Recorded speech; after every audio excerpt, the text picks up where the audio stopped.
Arishah, the Urmah Tiger, interview February 23, 2024. Part 2. Hello, my friends, thank you for being here with me again. I hope you are happy and well today. I send you all a big hug. I am Mari. This information can be seen as science fiction, or as the viewer sees best, and I post it for entertainment purposes only. Still, I take my information very seriously, and for whoever has eyes to see.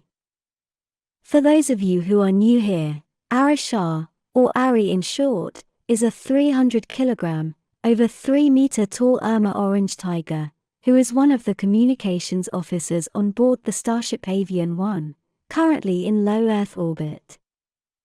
This is the second video where I interview Ari, the second part of many, as you have sent me countless interesting questions, and I will be sharing Ari's answers with you, for several videos to come shortly. However, I must place a few other subjects between them to avoid monotony.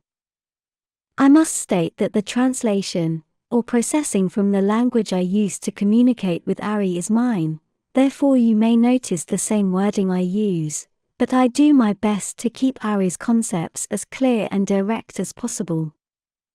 With not much ado, let's go back to the questions. Ari, are there any spiritual or technological concepts that are widely used and accepted by other empathic positive races, with which your race may not agree? When there is enough data about spiritual and technological concepts, that points out that they are either real or are the best model we can work to get closer to the truth, we study them all from our Urmah point of view, and then decide if they serve us or not.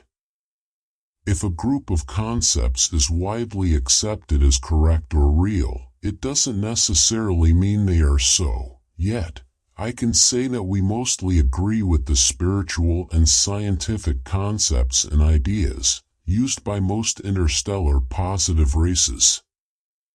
However, there are some concepts that are widely accepted, and that we do not agree with. One of the most important concepts we strongly disagree with is the one I have already exposed with you in past interviews, and it has to do with the service to others mentality. In a hypothetical perfect society, ideally, if all its members are in a service to others mentality, the needs of the one are met and satisfied by the service received from the rest. The problem is that we do not live in perfect societies, not on Earth, and not anywhere else. Therefore, having a pure service to others mentality ends up opening doors for abuse. Many positive races which observe and impose the service to others mentality on their citizens, such as the Andromedans or the Arcturians, even condemn any service to self-activity or even thoughts of their people, claiming that it leads to becoming regressive, claiming that it leads to the dark side. This also means that all other spiritual practices end up being adopted and obeyed by their citizens, as they do not dare question what their establishment has accepted as correct, ethical, and real.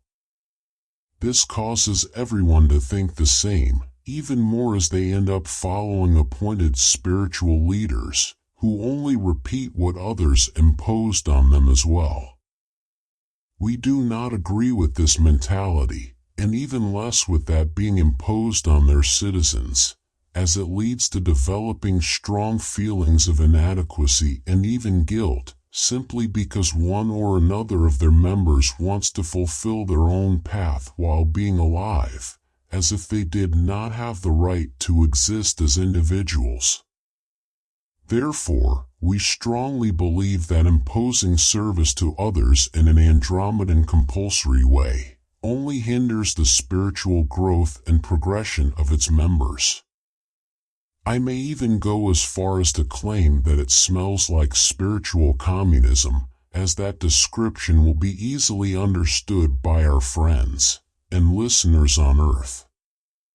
As we, the Urmah people have come to understand, the way we have chosen to think, is that we teach our cubs to follow their interests and pursue their personal development since they are very young.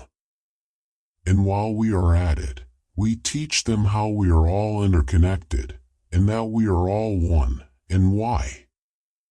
The Urmah people believe that we can only help others from a place of strength, so we first concentrate on developing ourselves in every way, especially spiritually, and only then do we share ourselves with others, and only to a degree where we are not hurting ourselves. Service to others does run strong with the Urmah. It is what characterizes us as people and as a society, but only when we can share the fruits of our strengths and of our accomplished individuality and strong ego.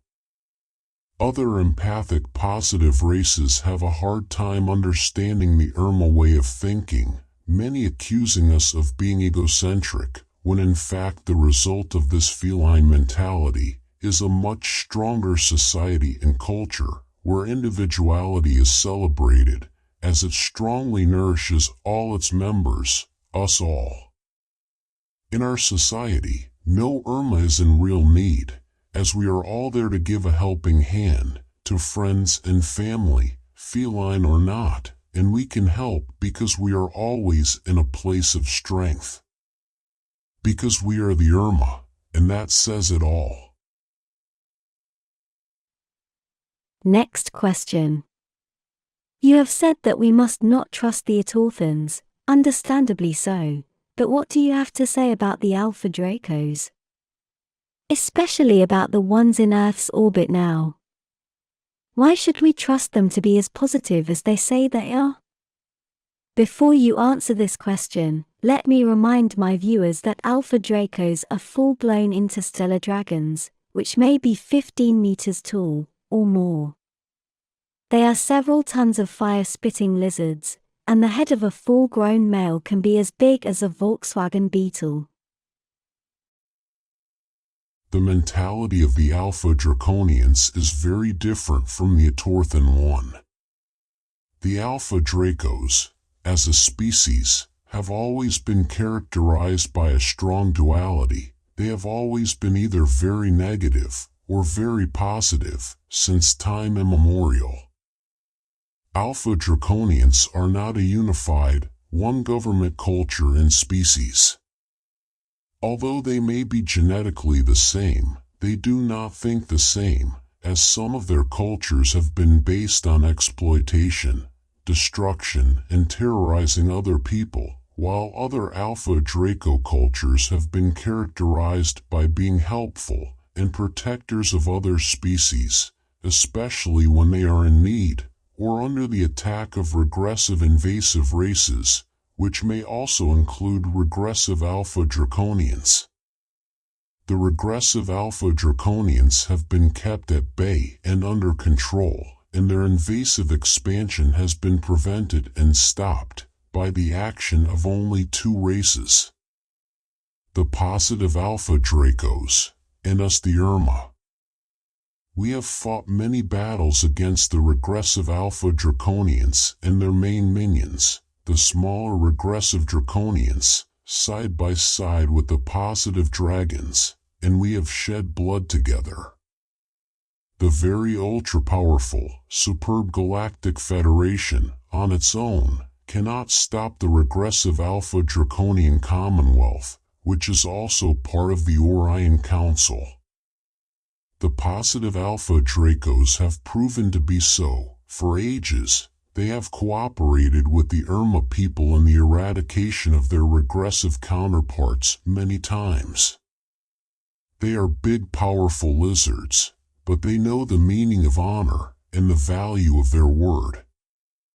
They are also part of the Orion Council, but they have proven many times to be one of the most important agents that prevent and stop the expansion of all kinds of regressive and invasive races, especially of those within the Orion Council itself.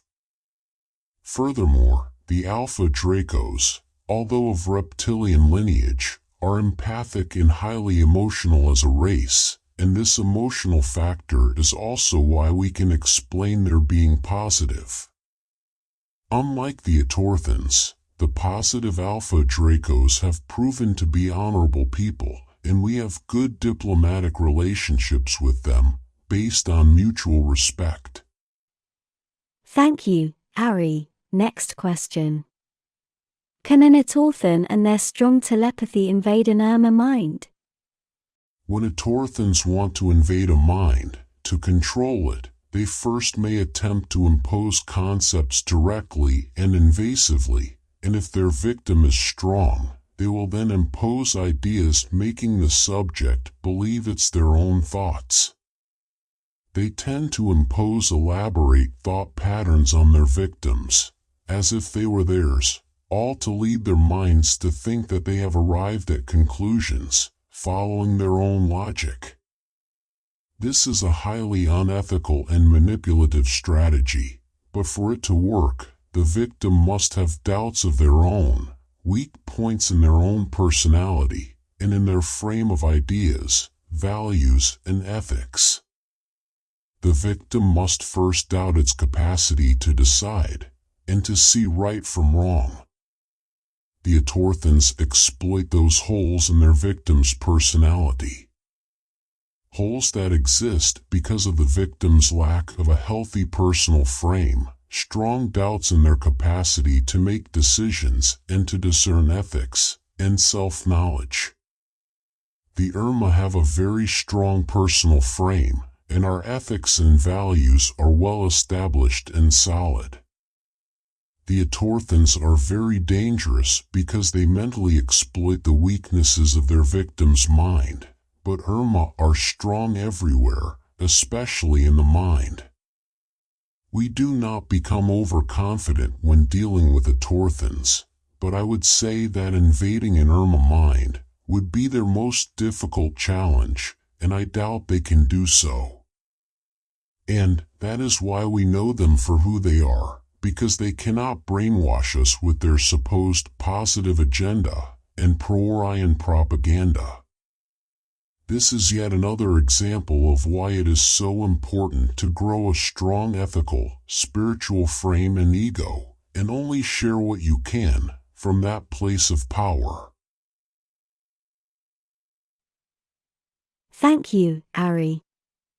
The Ari interview will continue shortly. I cannot make this one longer, or I will not be able to publish it for tomorrow. There is a lot more about Ari to share with you.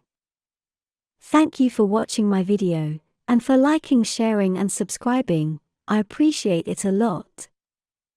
And I hope to see you here next time. Take care.